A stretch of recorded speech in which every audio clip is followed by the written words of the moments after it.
അതിജീവിതയെ അധിക്ഷേപിച്ച കേസിൽ രാഹുൽ ഈശ്വറിന്റെ ജാമ്യാപേക്ഷയിൽ കോടതി നാളെയും വാദം കേൾക്കും. ഇന്നത്തെ വാദം പൂർത്തിയായി. യൂട്യൂബ് വീഡിയോയിലൂടെ എഫ്ഐആർ വായിക്കുക മാത്രമാണ് ചെയ്തതെന്ന് രാഹുലിന്റെ അഭിഭാഷകൻ കോടതിയിൽ പറഞ്ഞു.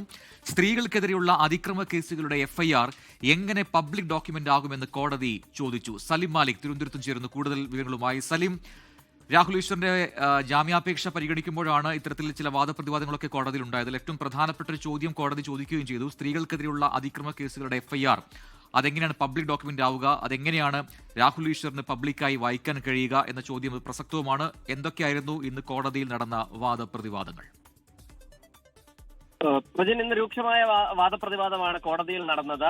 ഈ ജാമ്യാപേക്ഷയുമായി ബന്ധപ്പെട്ട ഈ ജാമ്യം അനുവദിക്കണമെന്ന് ആവശ്യപ്പെട്ടുകൊണ്ട് രാഹുലിന്റെ അഭിഭാഷകൻ പറഞ്ഞത് ഈ അതിജീവിതയെ അപമാനിക്കുന്ന തരത്തിൽ ഒരു ഇടപെടലും രാഹുൽ ഈശ്വർ നടത്തിയിട്ടില്ല. യൂട്യൂബ് വീഡിയോയിലൂടെ ആ കേസിന്റെ എഫ്ഐആർ വായിക്കുക മാത്രമായിരുന്നു ചെയ്തത്.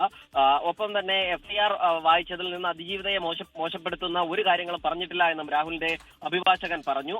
ഇനി അഥവാ അതിജീവിതയെ അപമാനിക്കുന്ന വീഡിയോകൾ ഉണ്ടെങ്കിൽ അത് പിൻവലിക്കാൻ തയ്യാറാണ്. അതിജീവിതയെ അപമാനിക്കണമെന്ന ഉദ്ദേശമില്ല എന്നും രാഹുലിന്റെ അഭിഭാഷകൻ പറഞ്ഞു. അപ്പോഴാണ് കോടതി വലിയൊരു നിർണായകമായ ഒരു നിരീക്ഷണം നടത്തിയത്. സ്ത്രീകൾക്കെതിരെയുള്ള കേസുകളുടെ എഫ്ഐആർ എങ്ങനെ പബ്ലിക് ഡോക്യുമെന്റ് ആകുമെന്നാണ് കോടതി ചോദിച്ചത്. അതിനുശേഷം പ്രോസിക്യൂഷനും ഈ ജാമ്യം നിഷേധിക്കാനായി രൂക്ഷമായ വാദമുഖമാണ് ഉയർത്തിയത്. ജില്ലാ കോടതിയിൽ ഒരു ഹർജി നിൽക്കെ കീഴ്ക്കോടതിയിൽ ജാമ്യ ഹർജി എങ്ങനെ ഫയൽ ചെയ്യാൻ കഴിയും? അതുകൊണ്ട് തന്നെ ഈ ജാമ്യ ഹർജി നിലനിൽക്കുന്നതല്ല എന്ന് പ്രോസിക്യൂഷൻ പറഞ്ഞു.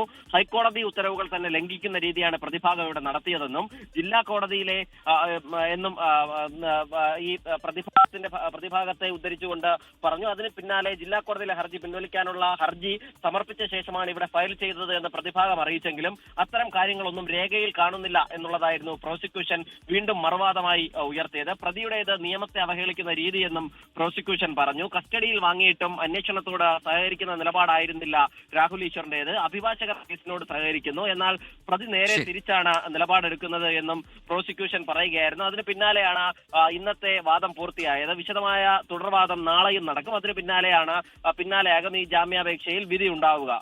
എന്നാലും രാഹുൽ മാങ്കൂട്ടത്തിൽ MLA ഇപ്പോൾ ലൈംഗിക പീഡന കേസിൽ ഇപ്പോഴും ഒളിവിൽ കഴിയുകയാണ്.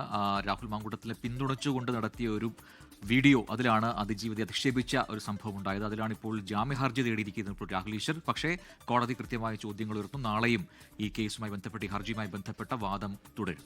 ലോകത്തെവിടെയായാലും ഏത് സമയത്തും 24 വാർത്തകളും ഓഗ്മെന്റഡ് റിയാലിറ്റി പാക്കേജുകളും എക്സ്പ്ലെയിനറുകളും വിശദമായി കാണാൻ ഞങ്ങളുടെ യൂട്യൂബ് ചാനൽ നിങ്ങൾക്ക് സബ്സ്ക്രൈബ് ചെയ്യാം.